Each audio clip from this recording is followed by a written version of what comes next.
The information featured in this program is general in nature and therefore should not be relied upon. Guests appearing on the program may have commercial arrangements with some of the companies mentioned. Before making any investment, insurance or financial planning decisions, you should consult a licensed professional who can advise whether your decision is appropriate for you.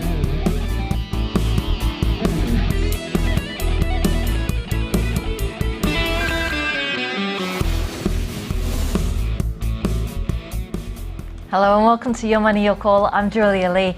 I'm joined on the panel tonight by Dale Gillen from Wealth Within and also Russell Muldoon from Montgomery Investment Management. So if you've got a question about shares, our phone lines are open and the number is just on your screen, 1300 30 34 35, or if you prefer, you can also email us on yourmoney@skynews.com.au. Well, it's been a slow start to a shortened week and unfortunately the market's not looking too crash hot. Once again, we've dropped under 4,300 points for the ASX 200. So a lot of investors and traders will be asking themselves, is it time to sell and go away, or is now the time to be looking at buying? Russell, in terms of the fundamentals, I mean, we saw it was just a mediocre earnings season back in February. We're now watching the US for their earnings season. What are your expectations and what are you watching for? Look, we're not focusing on the US really. We're focusing on the individual companies that we hold in our portfolio. I think it's impossible to pick where the market's going to go. It's impossible to pick where individual stocks are going to go. So look, what we do at Montgomery Investment Management is we focus on the business and we focus on where that individual business is going. So irrespective of what's going to happen in the US and in Europe, in China, look, obviously those fundamentals drive a certain number of businesses like our big miners. We're not invested in those for obvious reasons with the slowdown occurring in China. But look, focus on the business, don't focus on the overall market. But in terms of the overall market, we have a valuation of around 4,000 to 4,100. I've been saying that for probably about 2 months now I've been on the show. At 4,300, 4,400, the market was looking a little bit overvalued, but not extremely so. So this pullback is probably a healthy correction in what has been a decent rise in share prices over the last few months. So look, I would look at good companies, highlight those good companies, focus on them, and if you can buy them at a lower price, look, over the long term, the lower price you pay for investment assets, the higher your return. So focus on the good companies, ignore the market, and you'll do well. Okay, we like to have differing views, so it sounds like it's going to be an exciting program. And we've got our first caller on the line. Welcome to Brett from Sydney. Brett, what's your question for our panel tonight? Oh, hi. My question is regarding the Thorn Group. I'm just wondering if Russell can give me an intrinsic value on the stock. Sure. And also if both the experts have an opinion on this actual company. It pays a good yield, always has good earnings, and their thoughts would be great. Thanks.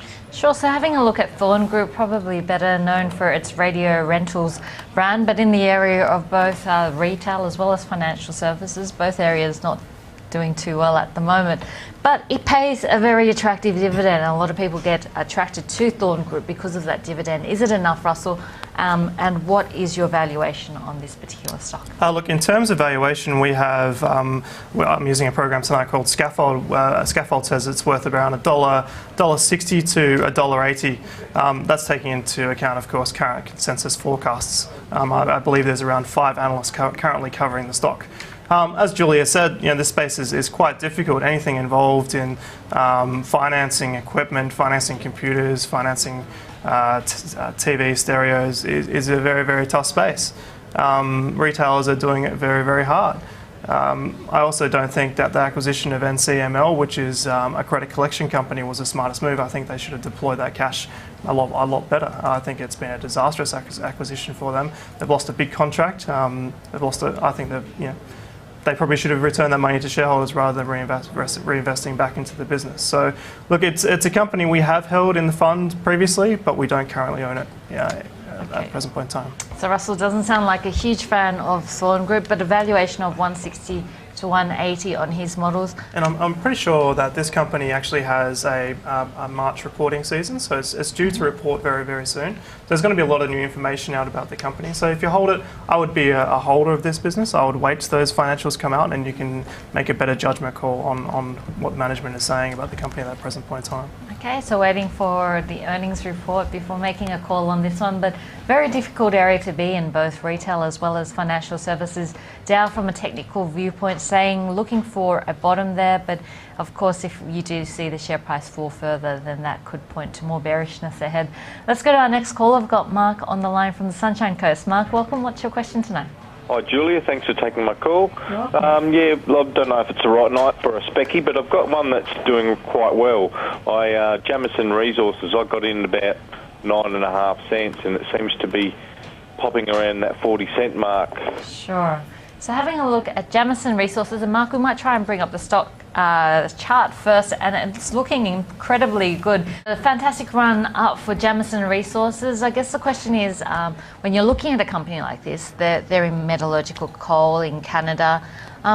Most analysts are more positive on thermal coal this year rather than metallurgical coal. Thermal coal, which is used in the production of electricity, rather than metallurgical coal, which is used for steel production. I mean, would that be your viewpoint? I mean, where do you stand with resources, Russell? Look, we are big investors in the industrial space. We have a few investments in the resources space, but they're mainly in gold companies.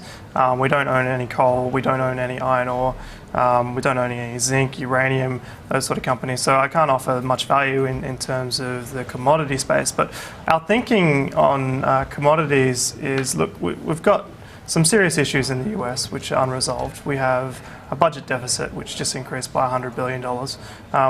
The growth is anemic. You've got Europe, which the issues aren't solved. They've got anemic growth, if any growth, in the entire union. We've got China, which just announced GDP growth is slowing down. All those factors, and they're the three biggest markets in terms of GDP for the world. They contribute, I think, around 38 to 40 trillion dollars. If they're slowing, then the outlook for commodities has to be slower. So that's why we're not in that space at the moment. We just don't have a very bullish view on commodity prices. Okay, so maybe a bit of caution with Jameson Resources. The chart looking absolutely fantastic, but Dow saying that perhaps we are looking at a possible short-term top for this stock, and we've got Russell also saying that perhaps now's not the time for commodities to be shining. Let's go to our next call. I've got Robbie on the line from Cairns. Robbie, welcome. What's your question tonight? Yeah, g'day boys, how are you? Awesome. Good, thank you. Good to hear. Just a question about MAD. Bought in at 72 and also $1.03. Just want to know your guys' thoughts on that. When's a good time to probably get out? Sure, so having a look at where to get out on Maverick Resources, they just recently did a capital raising at 60 cents per share. The share price obviously much higher than that. That was back in March. We're only in April now. The share price has not stopped rising around the $1.20 mark at the moment. I mean, they're all about Blue Ridge Valley, so having a look at oil and gas drilling, I think in the US, just off Texas there. So I'm having a look at Maverick, and what are your views on this stock, Russell? We this actually popped up on Scaffold just before it rocketed to the moon, basically. And I'm looking at the chart here. I'm just thinking, wow, fantastic. And if you got it at 72 cents, I mean, that's very well done. Saying that, we haven't actually investigated the companies on the fundamentals. I can't really offer that much in terms of their prospects. Saying that, there are analysts that cover this business, and we have a valuation in 2013 of around the 40-cent mark, and that's going to around $1.60 in 2014. So look, the shares are trading around $1.30 at the moment, $1.16 in 2014. So your internal rate of return might be about 10 to 15% upside from here over the next 2 to 3 years. I think you've done very well in this business. Look, I'm not sure how much capital you've allocated, but maybe now is a time to look at taking some profits off the table. So having a look at Maverick Drilling, and Russell saying perhaps time to consider taking some of the money off the table. Let's go to our next call. I've got Margaret on the line from Sydney. Margaret, welcome. What's your question tonight? Oh, good evening, Julia. Thank you for your program. I really enjoy it. Thank you. I wonder if you and your panel might just tell me a little bit about Campbell Brothers. Sure. I've owned them since 2003, so 9 years. Very nice. And I bought them at $4.80, so obviously they've performed very well. However, I'm a self-funded retiree, and the increase or the growth in that stock isn't really touching money for me. I rely upon the dividend, which isn't a very good percentage for Campbell Brothers, and it's only partially franked. So, I'm just wondering what the if your panel, you might just give me some idea about why it's only partially franked and doesn't pay when it's obviously so successful, a very high rate. And I'm going to be cheeky enough to ask if you might tell me what your views on maxi-trans might be. Let's have a look at Campbell Brothers first, because very interesting company. I mean, Margaret was lucky enough to buy in the $4 mark, and we're now looking at a stock that's trading around $65. I mean, this company looks at analytical testing, and I suppose it's their services to the mining, gas and oil industry, which has caused a phenomenal growth in business. So having a look at a stock like this, I mean, first of all, Margaret asking, well, why is the dividend only partially franked? And then secondly, I guess, where is it headed from here? Are you still positive about a company like this? I mean, Russell, you're not too positive on commodities at the moment, but what about mining services? Yeah, look, to answer your question about the reason that your dividends are probably unfranked or only a little bit franked is that this business has expanded very successfully across the world. So it has a lot of earnings in all over the world. So when it repatriates that money, it pays tax in foreign countries. It doesn't pay in Australia. So it doesn't get the benefit of franking credits, which it can pass on to you. So that's the reason why the franking is so low. We do own a few mining services companies in our portfolio. And look, because of our view on commodities, and it's just our view, it's not everyone's view, we have been lightening those positions. So look, I have a valuation on Campbell Brothers using scaffolder around the $50 to $55 mark. I mean, buying at $4 and seeing it rise all the way up to 65, I mean, that's just fantastic. Well done, Margaret. Congratulations. That's why we're all in the stock market, to find these great quality businesses that have the ability to be able to reinvest themselves and grow into a great Australian story. And this is one of the, Monadelphous and Campbell Brothers would have to be my two favourite mining services companies. So saying that, look, I think you're at the very high quality end of the mining services industry. You have a very, very good investment. It really comes down to your view on where you think the commodity cycle was going to go, and how do you think that BHP and Rio might fare in a slowdown. We're seeing their share prices fall quite heavily over the past 12, 18 months. Some of them are down 12, 20, 30%. That's an indication that things are slowing. So they're going to get lower revenue, which potentially means lower capex spend, which means these businesses can potentially generate lower levels of revenue. On the other hand, the technicals are looking quite bullish. I'm looking on the Bell Direct website, and I've got a few bullish signals here, and it also looks like it's in a wave 3 bullish phase with a target around $75 program. I'm talking shares with Dow Gillam from Wealth Within and also Russell Muldoon from Montgomery Investment Management. So if you've got a question you'd like answered, our phone lines are open, and the number is 1300 30 34 35, or you can also email yourmoney@skynews.com.au. And we've got Abe on the line from Sydney. Abe, welcome. How are you doing today?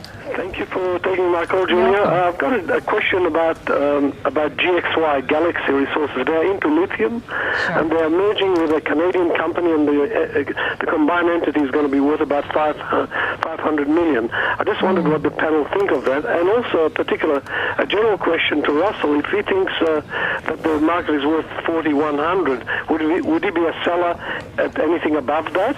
And does he think that BHP, the current prices, already factor in a drop in the commodity or not? Very good questions coming through from Abe. But I really want to come back to Abe's second question on your valuation on 4,100 and how that's derived. So, Russell. Sure. So when I talk about the valuation of 4,100, I'm talking about the ASX 200. I think our range is around 4,000 to 4,100, and it has been there for around 2 to 3 months. So it's not something that I've just come up with recently. Do I think that the market is due for a sell-off? Look, if I knew that, I would be the richest man in the world. If I knew there was a sell-off coming in the market, I would be short. But to answer your question, no, I don't know that if there's a sell-off coming in the market. It's just what we think the market is worth. So we take 200 companies, the top 200 companies, we produce valuations for them.